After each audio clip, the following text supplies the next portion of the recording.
Hello. In this video, what we will do is to give you an introductory lecture on project finance. So we are now moving to the financing portion of this course, and we will be starting advanced corporate finance on the financing portion. We start this section with an introduction to project financing.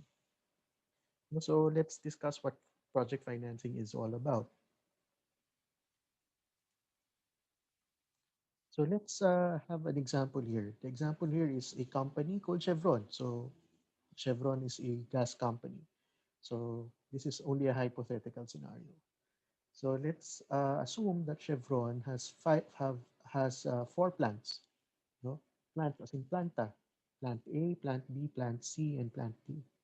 Those four plants are being financed. No, a portion of which by debt and a portion by equity. No, so if those four plants collectively is 1 billion pesos, no, which means a portion of that, say 750 million is debt and 250 million is equity. No? And now Chevron is considering a new investment on a fifth plant. No? So in considering that investment in a fifth plant, plant E, there are two things that Chevron must decide on. No? Whether to invest on this plant or not, no? Or and how to finance, this new plant. When we talk about the investment decision, the question of the company or the CFO of this company is, do we need to invest or do I invest on this asset plant E? And how do you decide on that, whether you will be investing in plant E or not? The decision is based on the usual rules of capital budgeting. You learn that in your basic corporate finance courses. Okay? What we want to do is we will invest in plant E only if um, it maximizes the net present value of the project. So basic rule in capital budgeting. So an investment such as in plant E is only worth pursuing if the net present value of the cash flows from that project or plant is positive. So you want to maximize the net present value of the cash flows of the project. Okay, that's the first decision that a CFO needs to be on board with. Okay. Now, given that you already want to invest in Plant E, the second question is the financing decision. How do you now raise the cash required so that you can build, this asset? So that's why they always say there are two fundamental decisions in finance: the investment decision, whether you should pursue a project or not, and second is the financing decision. Where will you get the money, to pursue these projects or these investments? So as far as the financing decision is concerned, the key question is, where do you get the cash that you use so that you can build this asset? And what's the rule there? You want to minimize the cost of capital as much as you can. So you want to maximize the returns or maximize the net present value of the project. That's the investment decision. The financing decision, on the other hand, you want to minimize the cost of capital. Make have the cost of capital needs to be as cheap as possible given the circumstances surrounding the company. Okay, so there's no single minimum cost of capital. It depends on the current leverage. It depends on the risk of the project. And given the circumstances of this project, you have to aim to minimize cost of capital as much as you can. Okay, and that requires a decision whether to go full equity, full debt, or a mix of debt and equity. Okay, so those are the main decisions that the company is facing when considering an investment in another plant, fifth plant. Okay. Now, in terms of the question of how to finance this investment, the CFO or the company needs to decide on whether to raise debt or to raise equity or a combination of both. Doon lang naman galing ang pera ng isang kumpanya. It's either they borrow from the capital markets or borrow from banks, financial institutions, or they raise equity themselves by contributing cash, by getting new investors on board, you know, or a combination of both. Now, we want to know how this investment in Plant E, how do they decide how will taking on additional debt for Plant E affect Chevron, the company as a whole? No? Let's look at two scenarios here. The first scenario is if the DE ratio or the debt to equity ratio of Chevron is already above acceptable levels. Ibig sabihin, yung proportion ng debt and equity ngayon, that's already the usual industry standard, maxed out. No? And so, any additional any additional debt is already beyond what's norm. Okay? So what's the impact in terms of financing?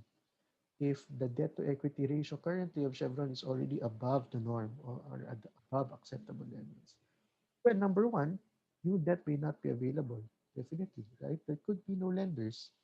Because, for example, the current debt to equity ratio is already 75-25, and the acceptable debt to equity ratio for the industry is 60-40, which means they're already above the acceptable or the normal debt to equity ratio. Then it might be difficult to convince people, you know, or the lenders or banks or the capital markets, to finance most of this investment via debt. Okay? And if there are any who will be willing to provide debt, they may require guarantee from the owners of Chevron. Of course, they won't be very much happy sharing 5 plants, as collateral with existing lenders because marami na. There are many others who are in line to get a piece of that plant, of those plants, if there's any default on the loan. So therefore, they will require guarantee from the owners of Chevron or the shareholders of Chevron. And if they require guarantee, then the assets of Chevron, the assets of Chevron's shareholders will be put at risk as well, not just all the other assets of Chevron. Okay, so it might be a little bit problematic and it might be difficult to raise funds for this. And therefore, it may result in you foregoing this investment, right? Because that debt is too high. So that idea is called debt overhang. You're not able to invest in this lucrative investment because you have too much debt already and you are under investing because of lack of viable funding options. Okay, so that's the first scenario. The second scenario is if the DE ratio is within acceptable levels. If it is within acceptable levels, then it's easy to acquire new debt, right? So, however, there are two other aspects that we need to look into. The new debt, may require a mortgage on existing assets. Ibig sabihin yan, when new debt is absorbed by the company, usually the collateral is not really just on Plant E. The lenders of the new incoming debt, those lenders will actually require a mortgage on all assets, not just on Plant E, and will require that they are pari passu or in equal footing with the other um, lenders of the company. Okay? So therefore, there's a risk that if Plant E becomes unsuccessful, it will eat into the cash flows of the existing plants A, B, C, D. You will use the cash flows from A, B, C, D to pay off this debt if Plant E is not successful. So therefore, there's what you call risk contamination. The risk of Plant E contaminates, or the uncertainty surrounding the performance of Plant E contaminates or adds on to the risk of Plant A, B, C, and D. Okay? Because ultimately, if Plant E fails, meron pa ring debt. There's still debt. That portion is still there. And because that portion is still there, cash flows from A, B, C, and D must be used to pay that loan, regardless whether planting is successful or not. Okay, so this kind of financing mode is called corporate financing. So we are just defining terms here. Okay, corporate financing simply means that When there's a new loan requirement for investment in Plant E, for example, that debt is absorbed by the main company, Chevron, and as a result, those new lenders, you know, will have claims in the existing assets A, B, C, D because they are all intermingled, commingled within the same corporate entity. So that's what's called corporate financing. So essentially, this new debt is being guaranteed not just by the assets of Plant E, but the assets, you know, Plant A, B, C, and D. Okay, so there's more guarantee aside from the immediate use of the proceeds of the debt. Okay? So what is project finance? So that's something that we will define now. So project finance is financing that as a priority does not depend on the soundness or creditworthiness of the parties proposing the business idea or project. And number two, it is approved as a function of the project's ability to repay the debt contracted. So this is a little bit a little bit theoretical, but let us look at an example. So, well, before that, project finance usually involves one or more corporate sponsors, wherein those corporate sponsors invest in a single purpose asset.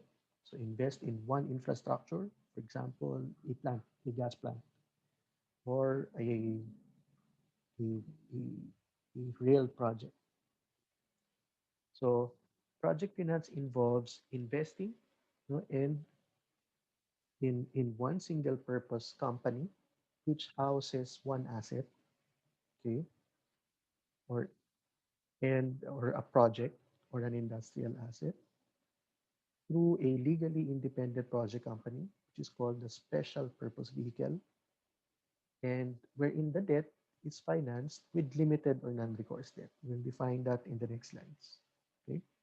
Now, the difference is corporate finance is when you get financing jointly with corporate funds, meaning you are commingling investments in this new plant E, commingling it with other investments. However, if you are trying to separate plant E from the rest of your investments, that's called project financing. Okay, so let's illustrate it. Based on the previous discussion, that's corporate financing. So if you want to invest in plant E, no, Chevron as a company, no, will have to acquire debt and equity so that they can fund the requirements of plant E. So debt in this case associated with plant E is called corporate financing. What's the difference in a project financing arrangement? In a project financing arrangement, instead of that investment in plant E being within the corporate entity of Chevron, okay, that investment in plant E will be formed as a separate company. Okay? And because it is formed as a separate company, that company's um, assets will only include plant E and will not affect plant A, B, C, and D. And the lenders of that company will only have plant E as its collateral and will not have any hold on plant A, B, C, and D. And of course, equity needs to be infused in this new company. That new company is called an SPV or a special purpose vehicle. Sometimes it's called an SPC, special purpose company. Okay? Um, so there. And usually that debt is non-recourse financing. What's non-recourse financing? We'll discuss it in the next slide. So essentially, this arrangement is a project financing arrangement. Okay. Again, what's the key difference? Corporate financing, makakahalo sila lahat. They're all commingled. Assets A, B, C, D, and the new asset E is commingled in the same entity, along with debt and old debtors, new debtors, old equity, new equity. They're all within the same company. On the other hand, project financing simply means that a new project is, is placed in a new company And therefore, that new company has its own debt, has its own equity, and has a single asset, which is the plant. Okay. Later we'll discuss why this is beneficial. Okay. Now, a key feature of project finance is that this debt, should be non-recourse financing. Okay. What is the meaning of non-recourse financing? So essentially, we'll discuss recourse on debt. Okay. So when we say recourse on debt, ibig sabihin, can the lender claim more than the collateral attached to the debt as repayment in the event the loan is enforced or the loan is in default. So for example, you have a plant, for example, the cost of plant E is 1 billion pesos. Okay. So the value of that asset may be 1 billion pesos. And the loan, for example, associated to that plant is 700 million, 70/30 debt to equity ratio. Okay. So if so in this case, the collateral is 1 billion, which is the value of the plant, and the loan is 700,000. Okay? 700 million. Okay? Ano ibig sabihin ng full recourse loan? Okay? In the event that the banks need to foreclose on the collateral, okay, the value of that collateral can change over time. And most likely over time, that collateral will actually degrade. No, so for some reason, for example, the market value of that collateral became 500 million rather than 1 billion, as originally intended. Okay? If, for example, at the time of default, that collateral's value becomes 500 million, and therefore the loan is 700 million, so therefore may kulang, there's a shortfall of 200. Full recourse loan means that the lenders can recover the 200 million shortfall, no? um, can recover that from the sponsor or the guarantor of these assets. No? So, pwede niyang pakialaman, pwede niyang tingnan yung, or pwede niyang i-claim against the shareholders of the special purpose vehicle. So, that's a full recourse loan. That's the usual kind of financing. For project finance to work, okay, you should be dealing with non-recourse loans. What are non-recourse loans? Ang non-recourse loan is if there's a shortfall, you cannot claim any amount more than the collateral as repayment. So, in this case, if it's a non-recourse loan, it simply means that 500 million ang value ng asset, 700 million yung loan. It simply means the bank has to puff up, or the, the bank simply has to absorb the 200 million loss because they have no other recourse to anyone. Okay, right? They have no other recourse and therefore they will absorb the loss. Ang full recourse loan, whatever is the amount of the loss, the default, they can claim it from the guarantor. The guarantor is usually the sponsor or the shareholder, special purpose vehicle. A limited recourse loan, on the other hand, is somewhere in between. Okay? A loan in which the lender can claim more than the collateral subject to restrictions. Pwedeng um, specific scenarios. Pag lumindol, pwede akong mag-claim ng more than the collateral. It could be in the contract. Or subject to a limited amount. 100 billion lang ang pwede may claim. Anything above that, that lender has to shoulder it. So, um, for project finance to work, that loan needs to be non-recourse. Kasi the idea is, remember, this is our structure, right? The idea is this. The idea is under corporate financing. The problem is if plant E fails, this debt still needs to be paid, and therefore it will get cash flows from plant C, D, B, and A, which will reduce the value of the company, right? Under project financing, the idea is we want to isolate plant E. We don't want it to commingle with plants A, B, and C, D. Okay, how do we do that?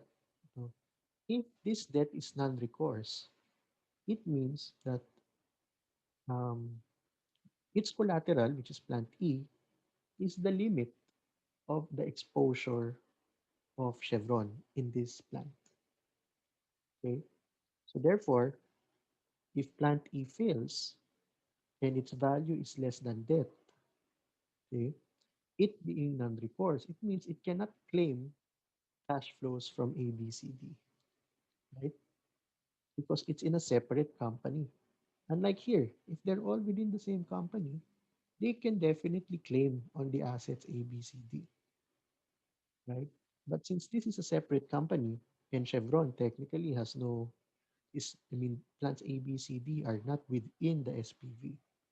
So therefore, the lenders here don't have any claim on plant ABCD. And therefore, we're able to segregate the risk and contain the risk of the success or failure of plant E within the SPV. That's what you want to do as the investor. Okay. But you know, if I were the banks, okay, why would I agree to such arrangement? It's foolish, right? I mean, this is a very risky type of loan. No? Why? Why will I do this if I were the banks? Okay. Um, we have to define how do banks do due diligence uh, on its on different kinds of financing. Okay? If it's corporate finance, okay, then you will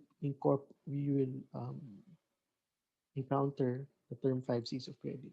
So these are the five usual criteria, for credit approvals: character of borrower, capacity, pay, how much is the capital base, what's the value of the collateral, and what's the industry conditions, or other environmental conditions surrounding this borrower. Okay, but if it's project financing, you have to show primarily cash flows. That's the that's the main interest of a project lender. Okay? Wala akong pakialam sa character capacity. Wala akong pakialam sa character capital. All I need to know is, can you repay me using cash flows? Because it's non-recourse anyway, right? Because it's non-recourse, cash is king, right? So you have to show me, based on financial projections, that you can repay this loan amount. And I have to be comfortable with that cash flows. Okay? Because if that cash flow is too risky, I may not be able to provide a non-recourse financing. Okay? So if I am not able to provide non-recourse financing, then it fails as a project finance deal at hindi mo na achieve yung objectives at the start. Okay? So what you want to do is to manage the risks of the cash flows. Kasi the lenders won't lend to you if the cash flows are risky, right? We won't lend to you on a project finance basis if the cash flows are risky. So your objective is to show the lenders that you have managed the risks so that the cash flow is not risky anymore.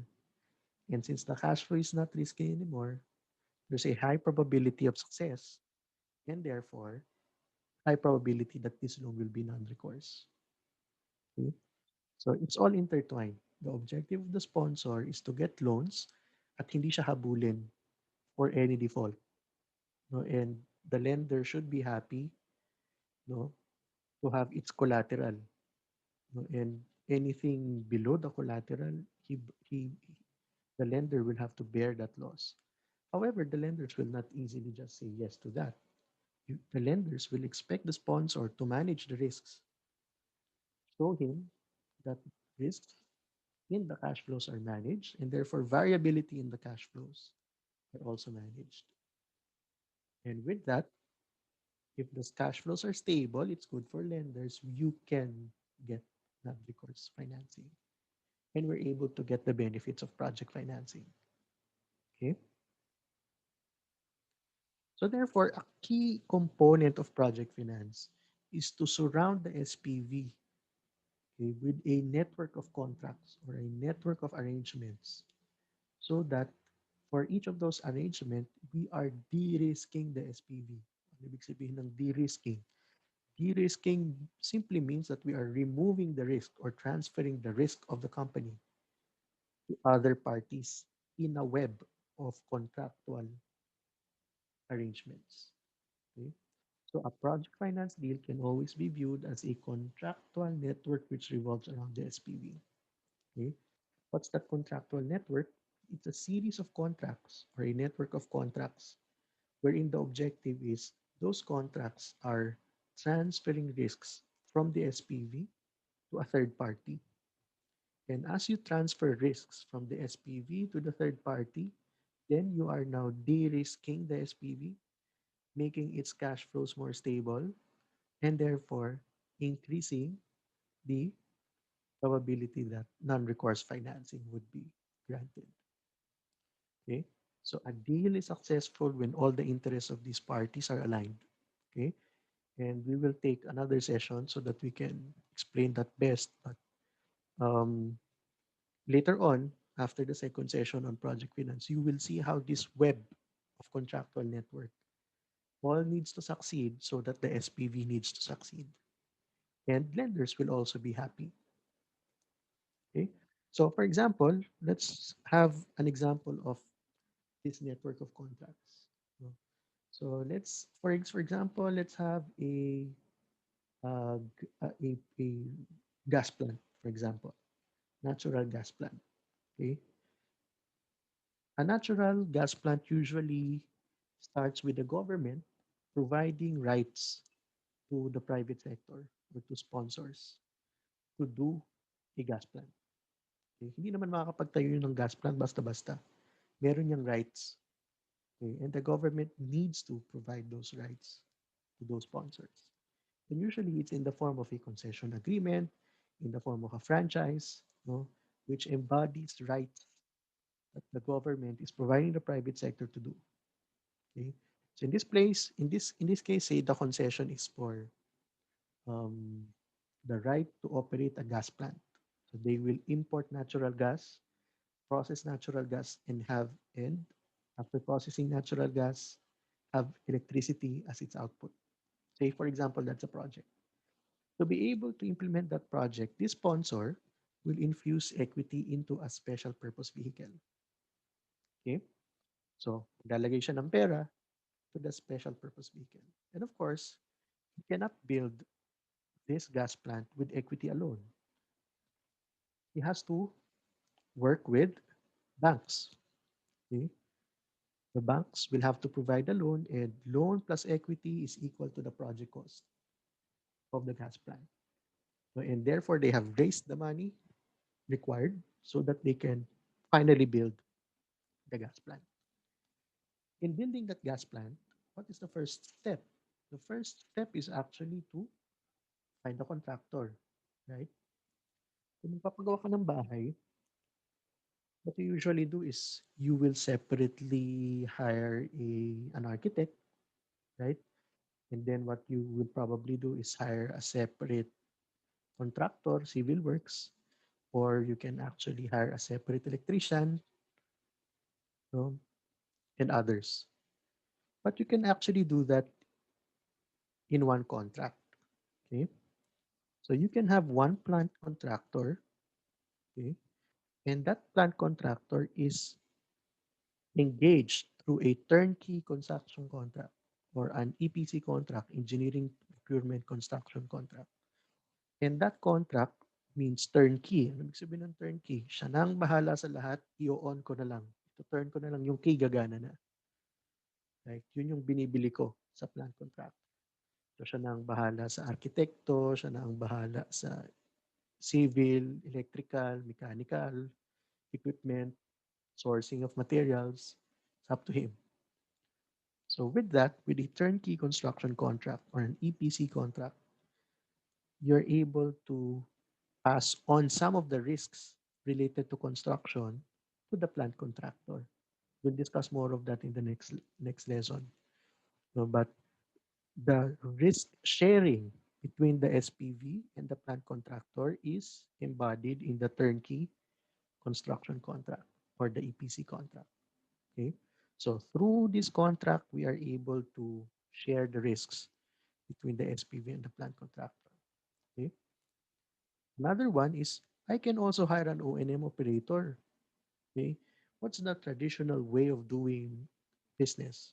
Traditional way is if you have a hospital, for example, traditional way is you own it, you manage it, right? When you manage it, what do? You hire people, you hire nurses, and then these people, admin people and nurses will do the operations for you, right? And you'll have to manage it on a day-to-day basis, okay?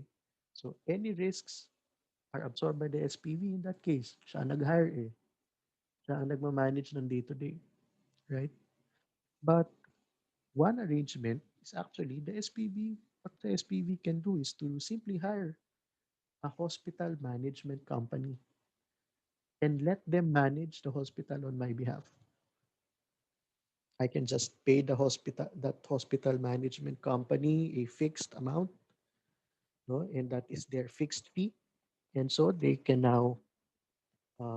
now, with that fixed fee, they will manage the hospital for me. Okay, that can be embodied in an O&M agreement. Okay, so through the O&M agreement, operating risks can be shared or allocated between the SPV and a qualified O&M operator.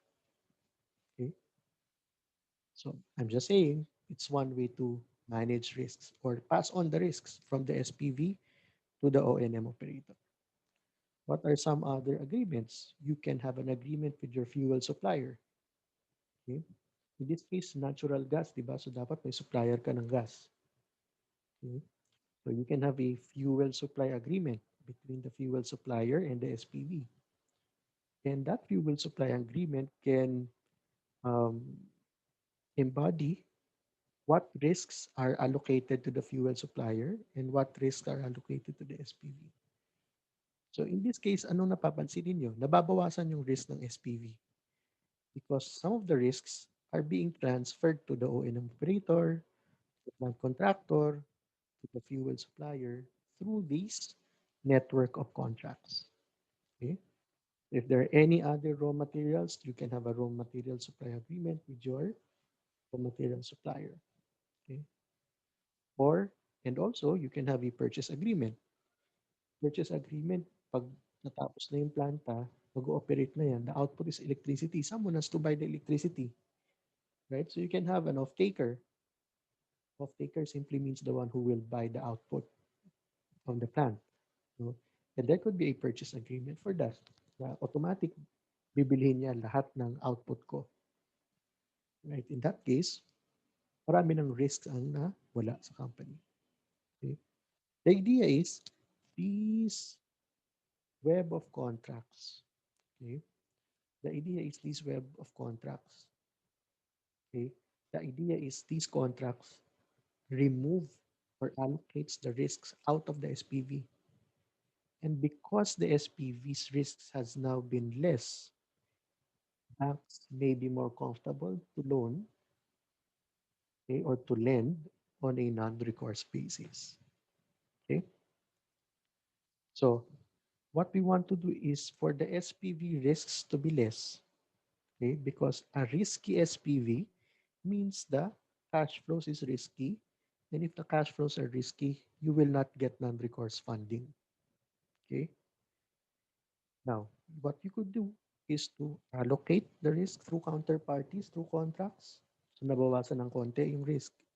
You can also allocate it to risk poolers through insurance. Get insurance.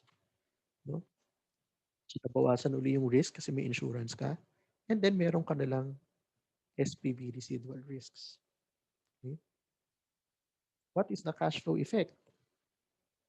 Yung original SPV cash flows ko na risky becomes less risky because I'm able to allocate risk to the partners who can best manage it. The risk becomes less because I have insurance. And then you have new SPV cash flows that are less risky because you're able to allocate some of the risks out of company. Okay. So that's the idea behind project financing. Okay. So actually, project financing is not too technical. It's more commercial sense or business sense because what you need to do is to ensure that the company's risks are managed. So you have to identify risks, manage risks through contracts, and once that's done, do the financial analysis to see whether the risks can really be managed and to see whether it's good enough, you know, for lenders to actually be comfortable with the resulting cash flows. So that's a very important element of project finance. So when we talk about project finance, it's that whole process of looking at a project, identifying its risk, allocating its risk, then modeling the cash flows, and deciding whether a bank would be willing to loan to this company on a non-recourse basis. Okay, that's the whole process of what project finance is all about. Okay, now let's try to differentiate corporate finance and project finance. Okay, so for corporate finance, no, in terms of activity, usually there are multiple assets and multiple activities in one company. On the other hand, project finance, usually there is only a single asset or a single industrial asset in one company. Okay. Second, acceptable cash flows. Okay. Of course, you have if even if it's corporate finance, you have to show, that um, the company has enough cash flows to pay. However, lenders won't be as strict about it because they know that they can tap into the assets of the guarantors. Okay? It allows for cross subsidization with other assets. So okay lang kung mag-fail yan, basta okay yung plans A, B, C, D, baka okay pa rin tayo. However, for project finance, in terms of cash flows, it's really dependent on robust, predictable cash flows. Cash flows need to be predictable so that it's a viable project finance investment. Okay? In terms of leverage, for corporate finance is actually usually lower. Okay? Lenders prefer not to lend to a highly leveraged company. But however, for project finance, it's not unusual to see leverage that's high, as high as 70% debt, 80% debt. Okay? I had one international project where the debt is 85%, and it's still a good company because risks were handled well. And therefore, even if the debt is high, the business risks are low because it's all been managed well. The SPV has been de-risked well. Okay. In terms of risk handling, major risks are borne by the corporate entity. However, for project finance, it has to be transferred to third parties. Okay. In terms of loan deal complexity, corporate finance are usually boilerplate contracts, meaning they are standard contracts. For project finance, it's highly tailored, and therefore transaction costs for project finance is usually high. Okay. Now, to summarize, why do we use project finance in the first place? Okay, there are three reasons why we are using project finance rather than corporate finance in financing projects. Number one is that project finance reduces agency costs. And there are two agency costs that we are looking into. One agency cost is between shareholders and management, and the other is between shareholders and lenders. Let's look at shareholder and management agency costs first. Okay. The usual problem or usual agency problem between shareholders and management is that if the free cash flows of the company is high, okay, management, since maraming cash, management may consider overinvestment in negative NPV projects. Kung marami kang pera, you might want to invest in projects that are too risky or invest in projects that are marginally NPV, hoping na it will be okay naman. It will turn out the better. Okay? So because of that, because of malaki yung free cash flow. Okay. With project finance, what happens is that usually debt in project finance is higher. And since debt is higher, no, free cash flows become lower and therefore reducing this agency cost. Mas disciplined ang management if free cash flows are low. If free cash flows are high, they might not want to be efficient in operations, right? So there's a conflict there between shareholders and management. Marami naman pera eh, gastusin natin, right? But if okay, there's high debt, then management will be disciplined because konting misstep, they could default on the loan. Okay. Now, the second reduction in agency costs is between shareholders and lenders. There's a moral hazard in terms of risk shifting or debt shifting. Okay. Encouraged by full recourse nature of debt to sponsor. Okay. What does that mean? Okay. Shareholders may approve projects, okay, that are risky, high reward, pero high risk. Why? Because if the project fails, okay, mas maraming pera at risk ang lenders kaysa shareholders kung mataas ang debt. So for example, if debt level is 70-30, okay, there could be a moral hazard that shareholders will approve a risky project simply because that small money that they can do may have a higher return. And if that small money is lost, okay, okay lang, konti lang naman ang puhunan namin dyan. Mas malaki yung malulugi ng banks and lenders. So therefore, there is that agency problem between the two. How does how is it addressed by project finance? Strong doubt covenants allow both sponsors and creditors to better monitor management. You know, because again, with project finance, you know, monitoring of the project is very close because lenders will be very demanding in terms of operations. And second, high debt service reduces free cash flow exposed to discretion. They will be more disciplined. Okay. Next, project finance reduces debt overhang. What does that mean? No, debt overhang simply means um, yung nabanggit ko kanina, kung mataas na yung debt to equity ratio of a company, debt overhang simply means that because they could not loan more, they are passing up on some positive NPV projects. Okay? How does project finance solve that? Project finance solves that because the creation of a new company, no, means that there's a new company that could absorb more loans. Okay, so non-recourse debt in an independent entity allocates returns to capital providers without any claim on the sponsor's balance sheet. Okay, it's like starting fresh, right? Because you are forming a new company. So therefore, it preserves the existing corporate debt capacity. And if mataas na yon, it's not burdened by additional debt in investing in another asset plant E. Okay. Next is it reduces risk contamination. So this is something that we've discussed already. A high-risk project may potentially drag a healthy sponsor into distress by increasing cash flow volatility and reducing firm value. Okay. So project finance investment exposes a sponsor to losses only to the extent of its investment, okay, which is something that we have discussed already. Okay. So this is our introductory lecture with respect to project finance. So in the next video, we will be discussing more the issues related to risk allocation.